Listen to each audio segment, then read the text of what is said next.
Hello friends, अब हम हैं क्वेश्चन नंबर 18 पे अर्थमेटिक प्रोग्रेशन के। यहाँ पे कहता है कि sum of fourth term and eight term is equal to 24। ठीक है, तो यानी ये कहता है कि फोर्थ टर्म और एट टर्म का सम जो है 24 है, और एक कहता है ये सिक्स टर्म और 10 टर्म का सम कितने हैं 44। और उसके बाद कहता है ये find the first three term of A P, यानी ये पूछ रहा हमसे ए क्या है, ए प्लस डी क्या है, ए प्लस, ये पूछ रहा हमसे फर्स्ट थ्री टर्म पूछ रहा है। ठीक है, कुछ समझ में आ गया? यानी ये आपको देखा है, ये गिवन है, ये भी गिवन है, और ये आस्किंग है, ये पूछ रहा हो। ठीक है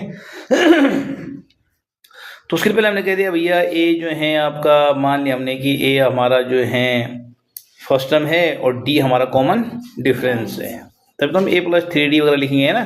कोई बोले भाई ए कहाँ से है या डी कहाँ से है, तो बताना पड़ेगा हमें ए हमारा फर्स्ट टर्म है और डी हमारा कॉमन डिफरेंस है। तो ये नहीं हो जाएगा, फोर्थ टर्म बोले तो ए प्लस 3d, ए टर्म बोले तो is equal to a plus a, और 3d 7d is equal to, पूरी इक्वेशन में 2 की डिवाइड जा रही है, दे दीजिए a plus 5d is equal to equation number.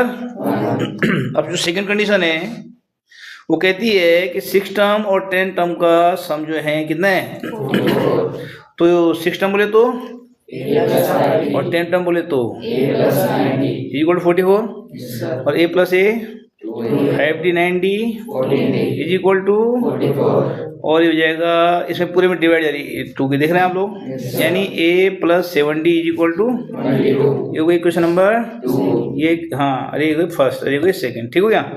अब इन्हें सब्ट्रैक्ट कर दिया फर्स्ट से सेकंड को, या सेकंड को फर्स्ट से, कुछ भी कर सकते हैं आप। ठीक है, हमने किया फर्स्ट को सेकंड से, यानी पहले हम सेकंड वाली लिखेंगे। सेकंड वाली बोले तो a प्लस 7d, फर्स्ट वाली बोले तो घटा दिया, कर देना माइनस, और यहाँ सेकंड क्या है 22, फर्स्ट क्या है 12, इज इक्वल टू इधर भी घटाएंगे ना, करेंगे। तो ये हो गया हमारा, ये माइनस के अंदर जब मल्टीप्लाई माइनस हो जाएगा, ये भी माइनस हो जाएगा, हो गए दोनों माइनस। तो ए से हमारा ए एलिमिनेट हो गया, और 7d plus 5d equal to, और सॉरी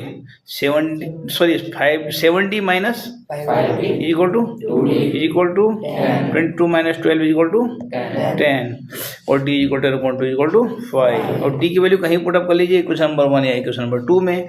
हमने की 2 में a plus 7d equal 22, a plus 7 is equal to 22, d बोले तो 5 है ना, a plus 7d is equal to, a is equal to 7 5 जा तो माइनस 35 इधर आगे, तो a is equal to minus 13। आगे बात समझिए। अब आपको ए कितना, ए भी चल गया पता, डी भी चल गया। अब 3 टर्म कौन से होते हैं, होते हैं, एक होता है ए, फिर ए प्लस, सब निकालो, और क्या दिक्कत आ रही है, ये देखिए आप, ये ए प्लस डी, ए प्लस 2 और ए प्लस 3d, इस तरह से।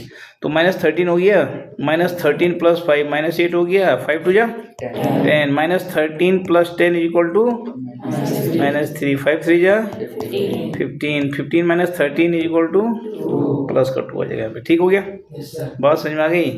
तो ये हमारी ए बी बन गई हमारी। ये पूछा था फर्स्ट 3 पूछा, हमने फर्स्ट 4 बता दी, बल्कि 1 2 3 4। Is it clear?